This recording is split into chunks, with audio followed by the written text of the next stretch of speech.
All right, let's talk about two of the most loaded words in the English language. It's fine. I mean, come on, we've all said it, and we've all heard it. Sometimes it really does mean everything's okay, but a lot of the time, it's code for this is the exact opposite of fine, and a volcano of feelings is bubbling just below the surface. It seems so simple, but psychologically, it's one of the most complex things we say. So what is actually going on there? You know when someone says, it's fine, but their whole vibe, their tone of voice, the look on their face is screaming something else entirely. It might look like they're just being chill and easygoing, but what if it's way, way deeper than that? And this gets right to the heart of it. Psychology tells us that for a lot of us, saying it's fine isn't really a statement about reality. Nope, it's a defense mechanism. It's this subtle, almost invisible pattern of self-protection.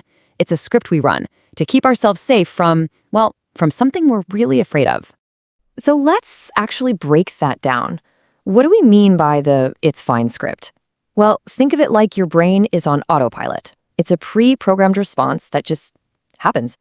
It completely bypasses how you actually feel and jumps straight to the safer, more socially acceptable answer. It's not really a conscious choice, it's a reflex. And this right here is the central problem, isn't it? On the outside, the person saying it's fine looks totally low maintenance, agreeable, maybe even strong. But what's happening on the inside is that they're pushing down their own needs, their own feelings, because they have this deep-seated worry that if they show them, they'll be a burden, that they'll be too much for other people to handle.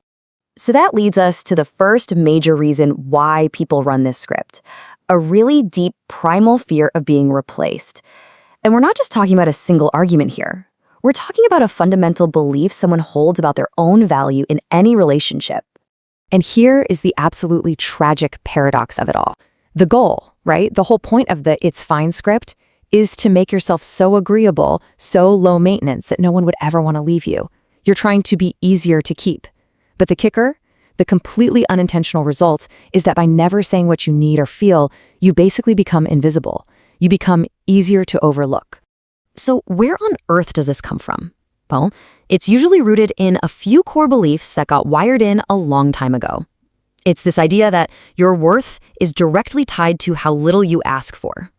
It's the terror that if you show a real messy human need, people will just find someone else. Sometimes it even comes from being unfairly blamed for things in the past, creating this kind of scapegoat identity where you feel like you constantly have to perform and people please just to earn your spot at the table. And this quote just hits so hard. Because if your early experiences taught you over and over that your feelings just didn't matter or were an inconvenience, well, your brain is smart. It adapted. It learned to stop sending out those signals for help, to stop asking for what you need, because it learned the really painful lesson that nobody was coming, that your needs just weren't that important. Now, this fear of being replaced, this feeling of not being important, it leads directly into our next theme. And that's the habit of using silence not as an absence of words, but as a shield, a way to protect yourself from getting hurt even more. And here we are again with another one of these painful conflicts. The goal is totally understandable. You just want to stop the pain. So you go quiet, you retreat, you put up a shield to avoid any more emotional damage.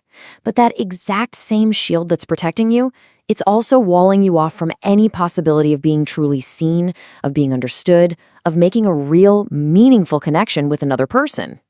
And why does the brain choose this? Because it learned. It ran the experiment. It learned that speaking up either leads to being dismissed, being misunderstood, or just more pain. It's a tough concept called learned dismissal. Your brain basically does the math and concludes, you know what? It's a waste of energy to even try explaining myself. So silence doesn't just feel like an option, it starts to feel like the only safe one. So this is the really crucial point here. When someone who runs this script goes silent, it is almost never because they don't have emotions or because they don't care. In fact, it's often because they care so much that the risk of getting hurt again feels completely unbearable. It's an active, even if it's subconscious, act of emotional self-protection. Okay, so we've covered the internal stuff, but how does this all play out in our day-to-day lives? With our friends, our family, at work? Well, this brings us to what you could call the social performance part of the It's Fine script. In a social situation, the goal is pretty clear. Maintain the peace, fit in, avoid any awkwardness. You want to keep your social mask on tight, And saying it's fine is the quickest, easiest way to smooth over any potential conflict or vulnerability. But the result? Oh, it's just devastating. You can be in a room packed with people you know and feel completely, profoundly alone because nobody there actually knows the real you. And get this, psychology actually has a perfect term for this experience: high self-monitoring. It's basically when your brain dedicates almost all of its processing power to managing how other people are perceiving you. You're constantly scanning the room, reading body language, adjusting your words, all to make sure you're fitting in, that you're being received well. What you actually feel is secondary. So when you're in that high self-monitoring mode, your authentic self just has to take a back seat. It's fine becomes your ultimate escape hatch from any conversation that starts to get too real. It helps you avoid what some people call the vulnerability gap, that terrifying yet essential moment of risk where you share something true and wait to see if the other person will meet you there. By dodging that gap, sure, you avoid rejection, but you also give up any chance at real intimacy. Okay, we've gone through the fears, the defenses, the social pressure behind this whole "it's fine" thing. And I know it can sound pretty bleak, but listen, this next part is the most important part of this entire explainer. You are not stuck with the script you were handed. This right here, this is everything. This whole pattern wasn't something you were born with.